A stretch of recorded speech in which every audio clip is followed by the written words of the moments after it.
Now, you might have heard his name in headlines. Some call him a maverick, others a troublemaker, but today we're cutting through the noise to meet the real Monty. A devoted dad, a rancher with a wild streak, and a Texan with a heart set on making Dallas the greatest city in America. Expect stories that'll make you laugh, insights that'll fire you up, and a no holds barred look at why he's all in on transforming our backyard. So grab a sweet tea and kick back as we dive right into the world of Monty Bennett, hotel mogul, political powerhouse, and a Dallas dynamo. All today on The Amy Robbins Show.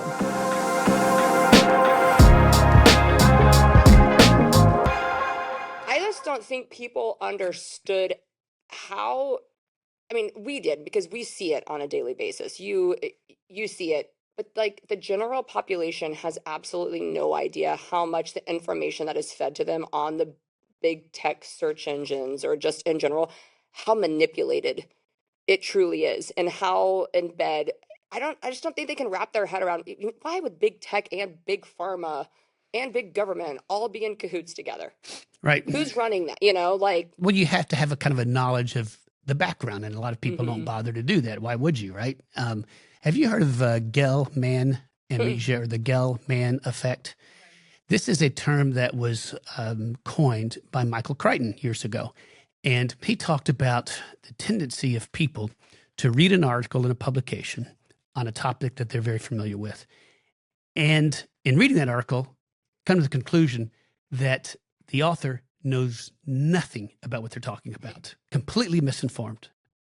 But then we'll continue to read the rest of that publication as if it's accurate. Now, that makes no sense. No. And but we all do it. It is a human condition. And I was talking to a friend of mine a few years ago. They were talking about the New York Times, and his politics were conservative. And he says, well, I like to hear both sides. And I said, it's not a sides. I have caught New York Times in flat out fabrication and lies. Yeah.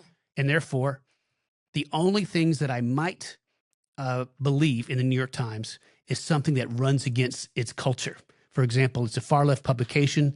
If it prints something that is complimentary of the right wing, it might be right. Everything else is a lie. And that's what you have to assume. And you have to go and find sources that you know are truthful. But once you catch them in a lie, well, you can't trust them. And that's why we try to do what we do at the Dallas Express, where we try very hard to get both sides of an issue to speak and to put them on the record. Now, we can't control if they won't speak to us, but we have a reputation for, we don't care what you say. We're going to put it in there. As you know, these far left publications, and one of the reasons I had to start the Dallas Express is if you give them a quote, they will take that quote and they will manipulate it and pull it out and put it in the context to make you look as bad as possible. These publications are not news publications. They are propaganda instruments to try to prove that conservatives are either stupid or evil or both.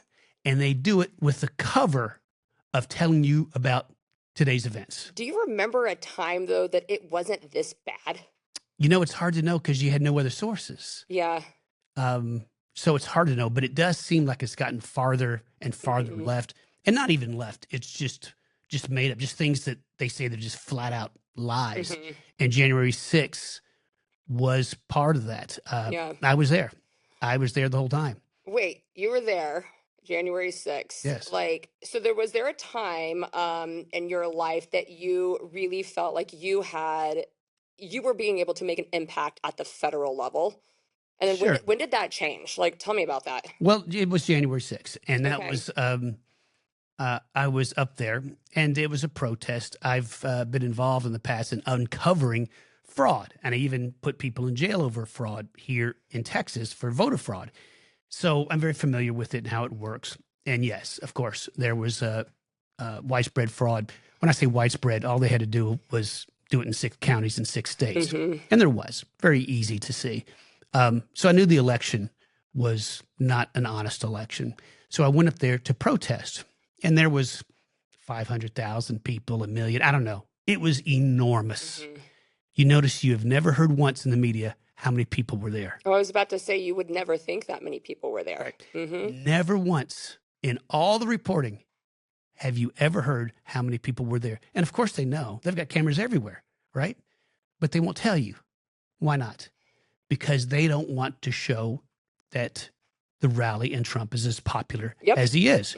So anyway, like I said, there may have been millions. I mean, I turned around at the Capitol and all the way down Pennsylvania Avenue, side to side, as far as I could see, were people. And then turning and looking down the National Mall, side to side, as far as the eye could see, there were people. There were hundreds and hundreds of thousands, not millions of people there. Rowdy or peaceful? Peaceful. But of course, when you have a group that big, if you have 500,000 nuns together, there's going to be some troublemakers. Sure. There always is. And so we walked up, and I was there right, a few yards from the Capitol steps, and I was able to stand on some folding chairs that were left from some other event. So I saw everything right where we are. Yes, there were some people pushing through and trying to get through the cops there. But I was fascinated, or not fascinated, but confused when I looked up there, and there was 8 cops standing guarding the Capitol building. And I looked around, and there's 500,000 people, and I literally asked myself, why would they only put 8 cops here? Wow. This is crazy. And then I later learned that a couple of years ago, when Black Lives Matter had a protest there of 50,000 people, they had the National Guard standing 2 deep, shoulder to shoulder around the Capitol building. And did that strike anyone else with you as odd? I didn't ask them about it at the time. And then later we all found out that Nancy Pelosi turned down extra security 5 times. When I say extra, it was just standard security for an event. She turned down all the standard security. Then they put a lot of people in the crowds to agitate the crowds and to get them going. Yeah. And so, of course, you're going to have a few troublemakers. But what really switched me is when I saw that, it was kind of disappointing. It was a big nothing. But I go back to my TV and I turn it on, and it's insurrection in the Capitol, coup attempt. And I just rolled my eyes. It was so ridiculous. Because that was not like you left, and none of that was happening. No, it was a joke. But they were reporting it by the time you got back to your hotel. Exactly. And then we later found out that no one even had a gun. So it's an insurrection when no one has, and then they say 5 people died. Well, 5 people didn't die, but they said 5 police officers months and months later committed suicide because of the trauma of it. I mean, it's just such a joke. These are all lies. And so when I saw that, even on that day, I thought the media is just outright lying. And it's not left versus right anymore. It's just total, complete fabrication. They had a narrative that they had beforehand. And so when I came back, I thought, what's going on at the federal level is so bad. I can't compete with that. I like to be a donor activist and to be involved. I said, they've got the FBI, they've got the DOJ, they've got the media, they've got billions and billions of dollars. They've got some very, very smart people. I can't be a donor activist here. They already gave me trouble for being a Trump supporter of the newspaper, and the SEC decided to launch an investigation in the middle of COVID after I'd been public for 20 years, but now they want to do an investigation. A year and a half later, they had turned up nothing, and they just moved on. The DOJ wanted to start an investigation with no evidence, no nothing. They're not supposed to start an investigation without some type of reason. And we kept asking them, what was the reason? And they said, well, this is just a pre-investigation, which means it's just an investigation without calling it an investigation. But of course, there was nothing. And so they moved on just after about 3 months. But I saw that and I said, you know what? I want to help my country, my community, but the feds outclassed me. They were I can't compete there. But like when I took on that water district years ago, I figured that I could beat them because they were smaller, they had less money. Frankly, they weren't as bright as a lot of people in the federal government. And I could handle them. And I was fortunate enough to it. And I tell people that I'm arrogant enough to think I'm smart enough and wealthy enough to have an impact here locally. Dallas is declining. It's declining. It's declining in its number of populations dropping. Here, North Texas is growing like crazy. The city of Dallas is actually losing population. Yeah. Is that concerning to you? Of course. And so I said, you know what? maybe I can get involved to help and to make some positive change. And so part of that was launching the Dallas Express. If you're going to do anything that doesn't fit the far left narrative, you're going to be attacked. And I needed help from a publication that would report the facts. And the Dallas Express is that publication. And it has been growing like crazy. We have more people open our newsletter every day than even subscribed to the Dallas Morning News. It's kind of what I read now. I mean, and it breaks stories. It broke the story about Congresswoman Granger not even going. That was a huge national thing. You know, right? Why didn't the Fort Worth Star Telegram break that? Why didn't Dallas Morning News Telegram? They're not in the news business anymore. They're into the far left propaganda business. Well, there was an article I just read speaking to, you know, they didn't want to talk about the crowd that was on January 6th, but Dallas Morning News wanted to talk about this protest against Trump's current policies. And they mentioned there were 20 people there. Right. If you read all the way down. But by the photos and I literally commented, I said, 20 people at a protest is newsworthy. Right. And they were all probably paid. So, you know, of course, I'm surprised they even listed that. Usually they don't even list that. So they give the impression of there's this huge protest. It's not news anymore. It is a far left narrative. Yeah. And I'm particularly upset with how decrepit downtown has become. Yeah.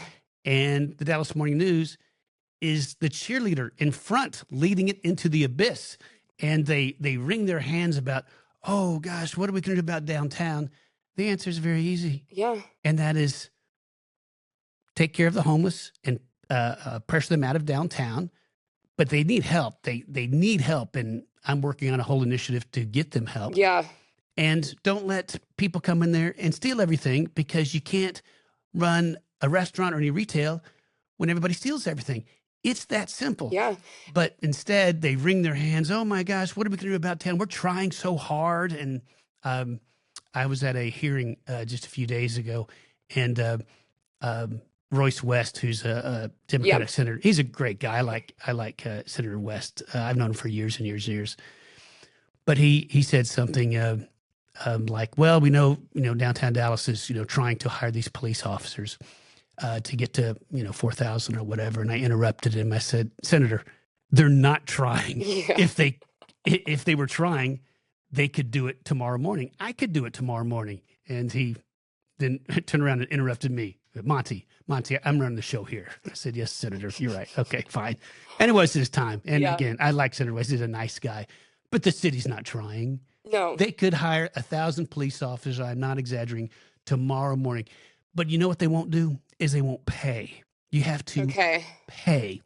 And where's all the money go? This is what I don't understand, is where is all the money going that we could be paying our police officers?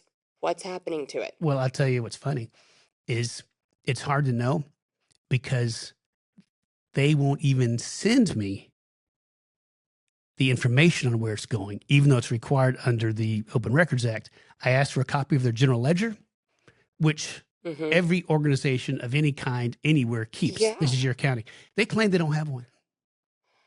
I kid you not. I don't even understand how they can get away with any of that. And I don't. Well, they don't. They fudge. They go to the attorney general for an opinion, and then you have to request again, and then they want a meeting. It's just a constant fumble and fudging. And to claim that you don't have a general ledger is an outright lie, but this is what they do. Yeah. So you want to know where the money's going? Yes. It's hard to know, because you can't get a hold of the records. Well, and I want to know why our local media demonizes, and I'm obviously not talking about the Dallas Express, but why we have local publications that are demonizing these initiatives so much, why they are making it out to not show the truth of how we could actually help our community.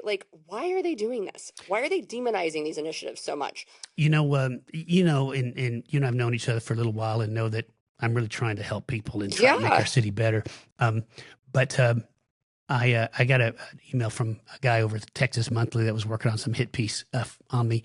And I said, before I answer your questions, I want to ask you a question. And that is, do you believe do you believe it's possible that a political conservative like myself is working on trying to get a school choice for no other reason than trying to help kids? That it's not because I'm trying to make profit somewhere, or it's not because I'm just a meanie, do you think, even if me or someone else is doing it totally naively, and we're wrong about that helps kids, but that is the reason, do you think that that's even possible? So he comes back with a non-answer. And I respond, I'm asking you again. Yeah. Do you believe that's even possible? And he finally says, yes, I believe it's possible. And I said, okay, I'll answer your questions, because this is what's in their mind. They are so inbred in their ideology, they can't even think that having kids wait until they're 18 before they decide to go have gender altering surgeries or procedures is anything but evil. They think, and of course I think the opposite, that is absolute evil to have kids that we don't let make all kinds of other decisions, make these kinds of decisions for their lives that can affect them permanently. Yeah. And, but it's so encrusted, they can't see another perspective. Yeah. So of course you're evil, because that's what you're doing. And so that's why there's so much hate. And why the crime? Why continue to not acknowledge that people, whether or not it's true? I've seen the studies that crime is up in downtown Dallas, and then you read other publications, it's not up, and I'm like, but I feel it. I'm just talking about how people feel when they go down to downtown Dallas. Why wouldn't we be doing everything that we could to make more people feel safe, so that we could maybe want to go back and start walking around downtown Dallas, on the weekends, going to restaurants? It would be nice, wouldn't it? It would be so nice. We have such a beautiful city. What's some of your favorite things? Like, if Dallas really got it together, what are some of your favorite parts of Dallas? Maybe your favorite restaurants, favorite things to do downtown? I tell you what, there are things that don't exist. Meaning that our downtown is really pretty miserable to walk around in. Yeah. If they got their act together, if the city, if Downtown Dallas Inc., if they got their act together and made it downtown, that place would flourish. There would be all kinds of places to go to. There'd be restaurants to go to, and there's some, and there'd be shops to go to, and entertainment venues. And I know of a few that are kind of in the works in that regard, but they're going to fail unless the city does it. That's where I'd want to go. I'd want to go downtown and see all that. Yep. I mean, you see photographs of these Christmas markets in Germany, and they're just spectacular with the lights and the things that they have for some Christmas services and these kinds of things. And that could happen downtown. And I'm pushing legislation right now to do that. But Downtown Dallas Inc. is fighting it tooth and nail. Why? The legislation does two things. One, it gives them a lot more money, which they're for. Two, it changes the governance, and that's what they're against. Right now, 1/3 or 1/4 of the governance of the directors are property owners. The other 2/3, 3/4 are City of Dallas kind of acolytes and apologists. And they are kind of a social group that sit around and pat themselves on the back on the great job they're doing, even though it's an absolute disaster. And they don't want to lose control, because the legislation changes control to 3 from landowners, 3 appointed by the state, but they also have to be local residents. Okay. And then 3 by the city and the county. Well, that makes it a much more balanced organization. They don't want that. They would rather give up something like $30 million in additional funding than have their power taken away from them. It's shameful. Yeah. It's absolutely shameful. And here, at a recent hearing, Jennifer Scripps with Downtown Dallas Inc. testified to all kinds of things, which were exactly opposite to a presentation that she gave internally to her board of directors at Downtown Dallas Inc. She told this Senate committee about how crime was flat to down in downtown and it was doing better than other areas of Dallas. But then you have the presentation that she gave to the board of directors, which I have a copy of, which says just the opposite. So it's just unbelievable. And these people just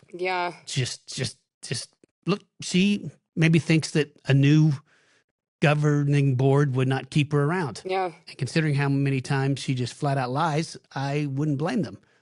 Although if I were involved, it seems like she's doing a decent job, as far as I can see, with the money that she has.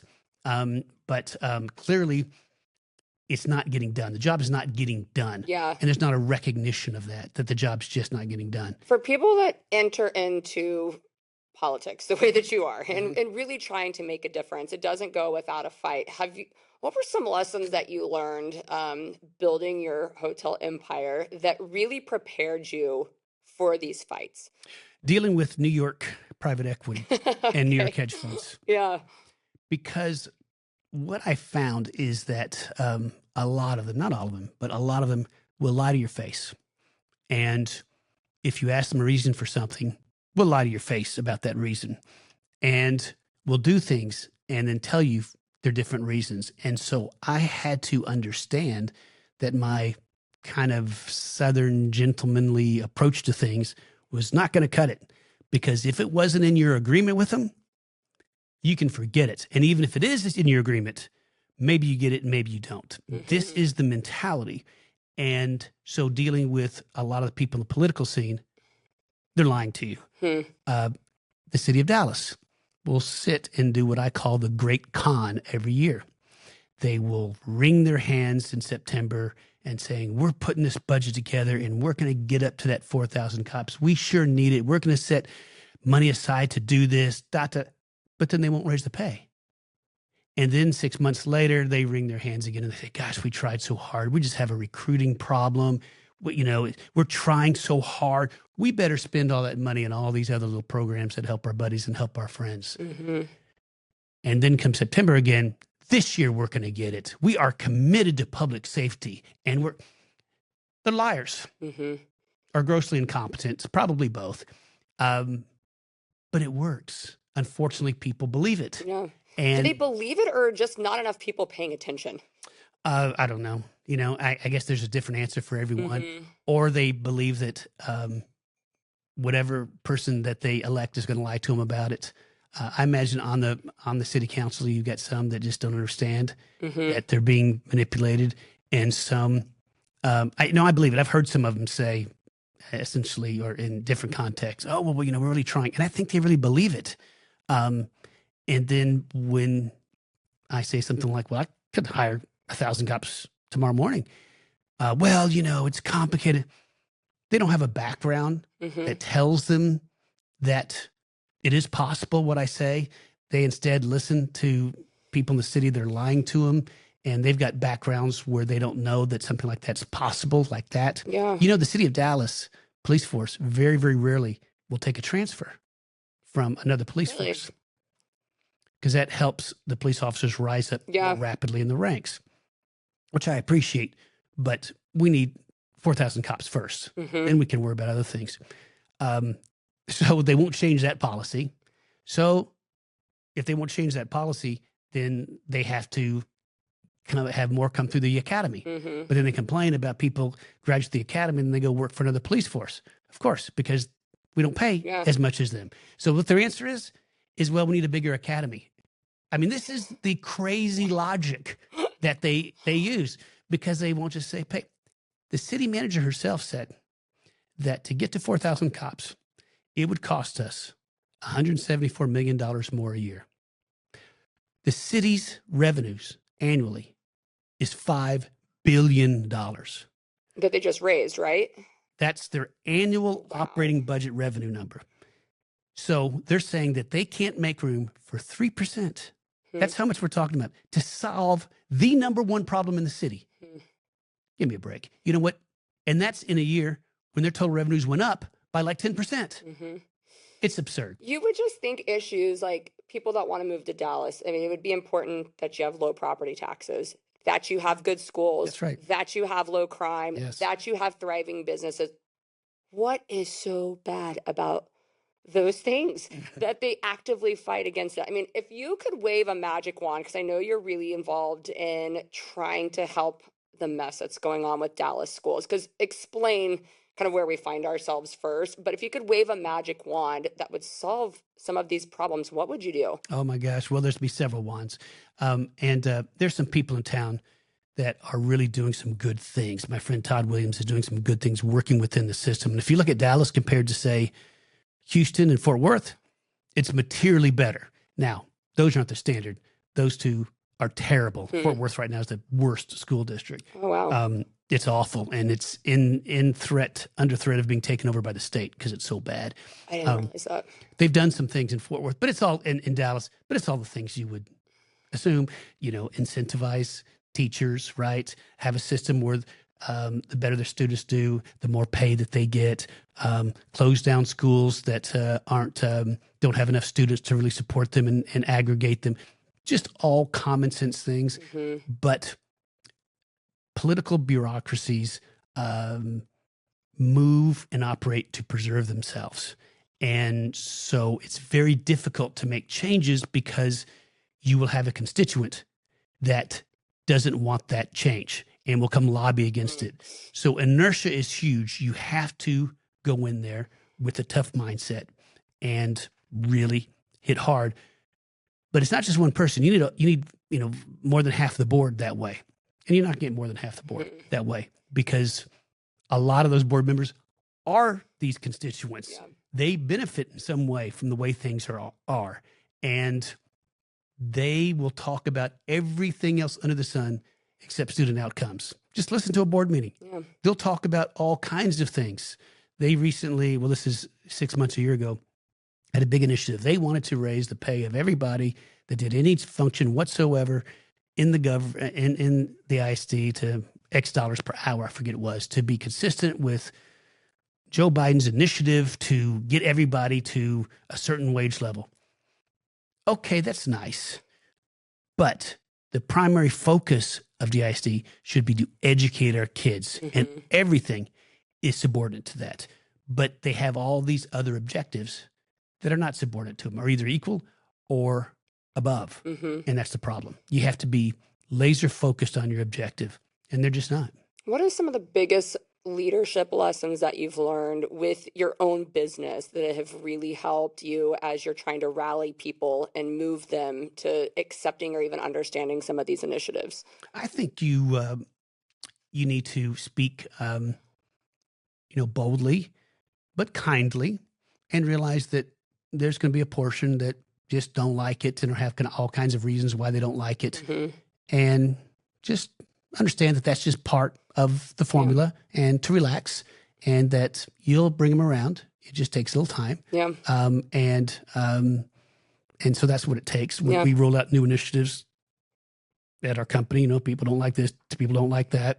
Of course they don't. It's different. Yeah. It's change. And why on earth would everybody like something? It makes no sense. Yeah.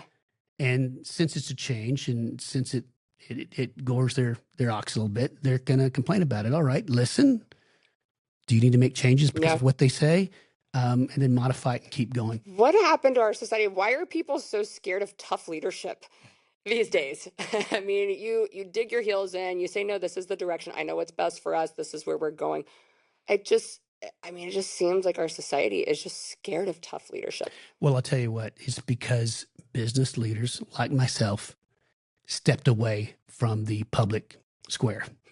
And decades ago, business leaders were much more involved in school boards and much more involved in city politics and these kinds of things.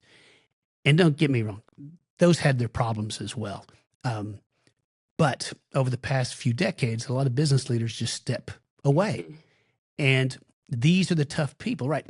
If you're a business leader, most of them had to go through some very tough times to get to where they are. So they can make tough decisions, can do tough things. I was talking to a guy that wanted to donate money to one of my initiatives, a very wealthy guy here in town, very smart guy. And ultimately he declines and he says, Monty, I just don't believe in the idea of billionaires donating money and it making a difference. It's like, okay. Then later I thought about it and I said, you know what? He's right. The problem, though, is not giving the money. The problem is that we need the billionaires themselves.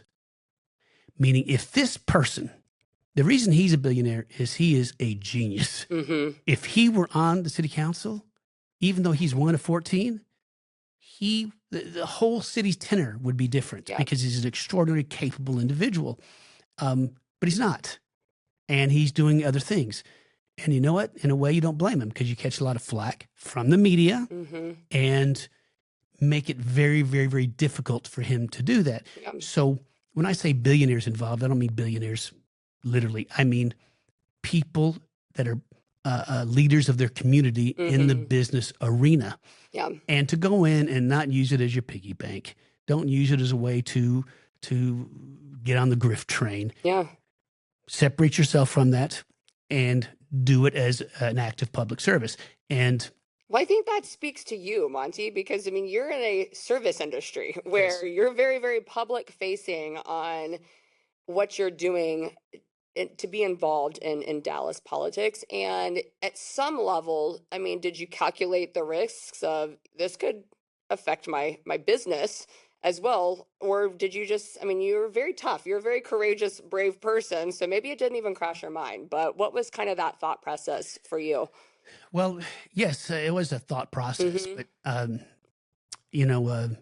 I don't know if it makes a difference if I die with this much in the bank or this much in the bank. I've got enough to take care of my wife and kids, and beyond that, what difference does it make? So, yeah, it's probably costing me some business, and I wish it weren't, but okay, that's not the end of the world. And as far as the media and the public attention, someone said something. What is it? They said something like, if people knew when they died how quickly they were forgotten, they wouldn't be so worried about everything that they do today. Yeah. And I thought, well, I don't like the bad press. No one does.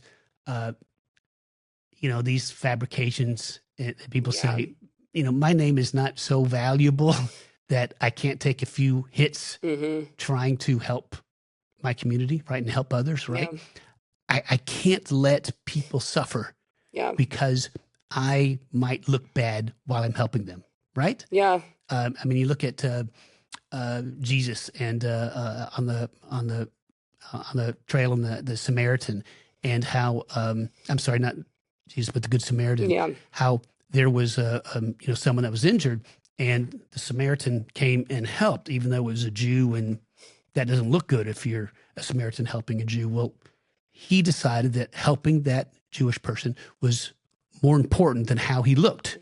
And that's how we should all operate. Yeah. But along the way, we need to be careful, right? A lot of bad things have been done in the name of this is good.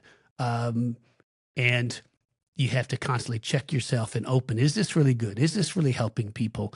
Because you can be mistaken, and you've got to be humble enough to realize that you can be making mistakes and be willing to change course. What is that legacy that you want to leave behind? I'd like to know that the course of Dallas, which, by the way, is going like this, it is declining in all the measurable ways,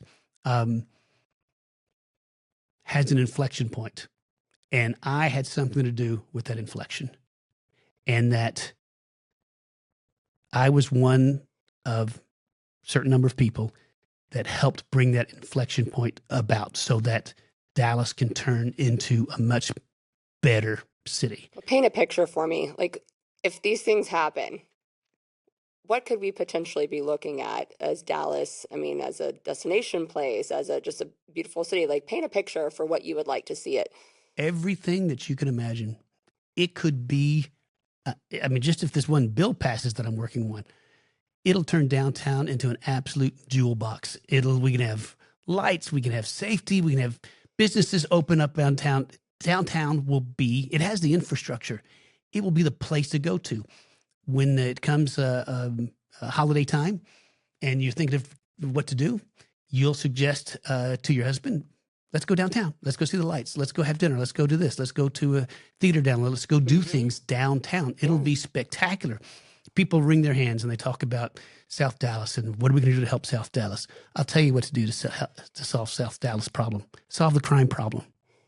That's the problem, because businesses cannot operate in an environment where all the merchandise gets stolen. Yeah. You solve the crime problem and everything else follows. Mm-hmm.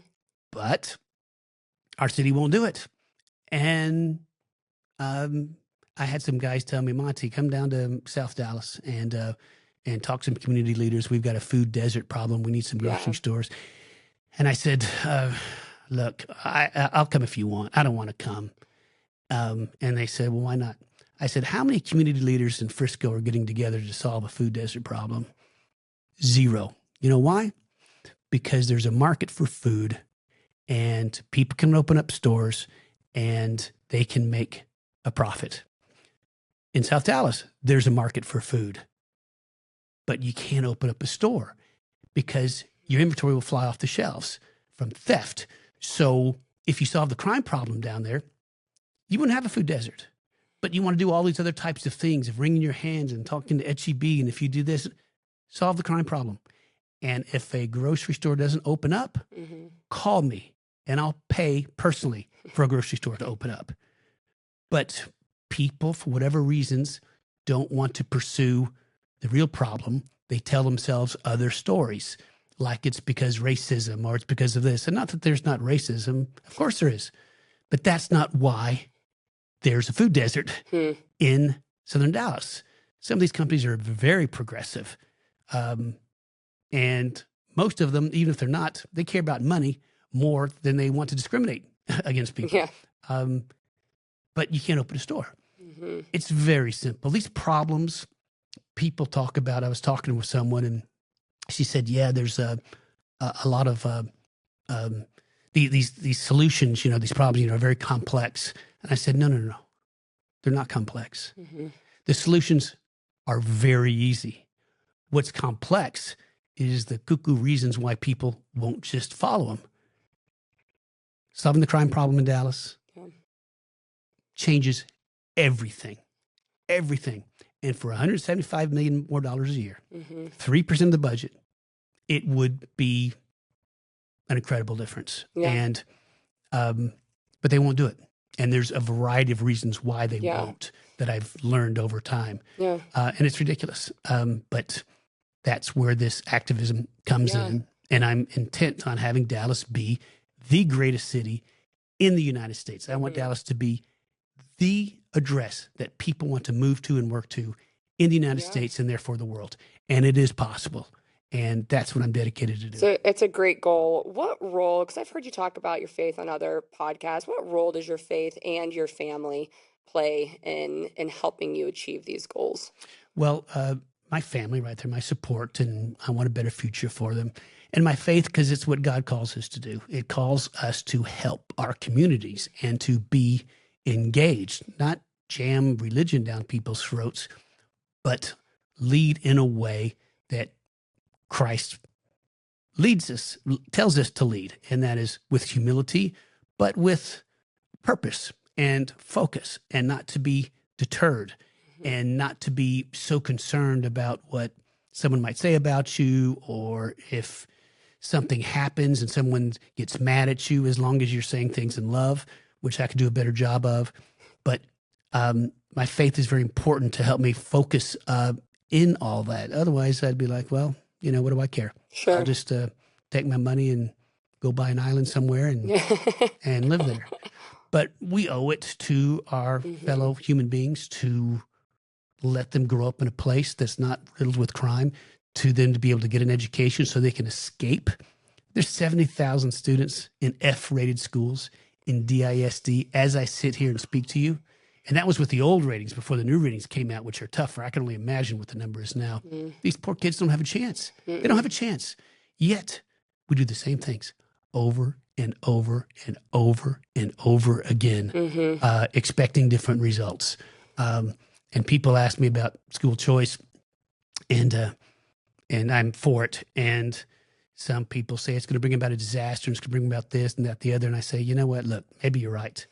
But I know this. I know what's happening now is not working. It's not working. And we've been trying that for 50 years. Yeah. So we're going to try something different. And in 3 years that didn't work, we're going to try something else. Yeah. And if in 3 years that didn't work, we need to keep trying until we get these kids educated. Yeah. And so I'm working on a whole bunch of initiatives there to try to help that as well, that hopes to get these kids educated. But it takes time and patience and work and everything. And Yeah. Well, how can people get involved? I mean, I want to leave you with the last message to the people that are watching. Not everybody is from DFW. We have a worldwide audience that watches this, but maybe they want to get involved. They notice that there's a problem in their own community, or maybe they do live in DFW and want to get involved. So what's the last message that you can leave with them about the importance of paying attention and getting involved in these initiatives? Maybe emailing me, and I'll put you in touch with one of my guys and see how they can be involved. Awesome. Based upon things. So my email address is mbennett, BENNETT, at ashfordinc.com, ASHFORDINC. Wow. You're giving us your personal email, Monty. That's my work email, but it's one and the same. So email me, and if you don't hear from me, or one of my guys, email me again, because I'll quickly delete a lot of emails if the sender's not familiar. Yeah. So I'll make that mistake. And we'll see if we can get you plugged in some way, somehow.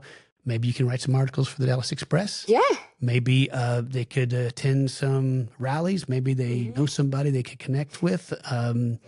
Maybe they could donate to this education initiative that I'm working on, or this other program, Refuge for Renewal, which is for the homeless people. Yes.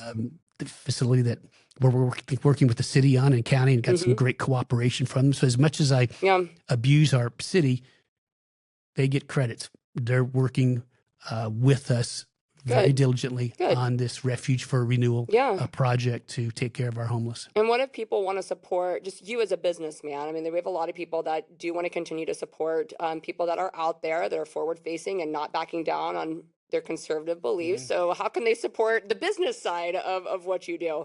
Oh, I don't know. Our hotel industry is still beat up from COVID. We're still not even close. Travel, go to hotels.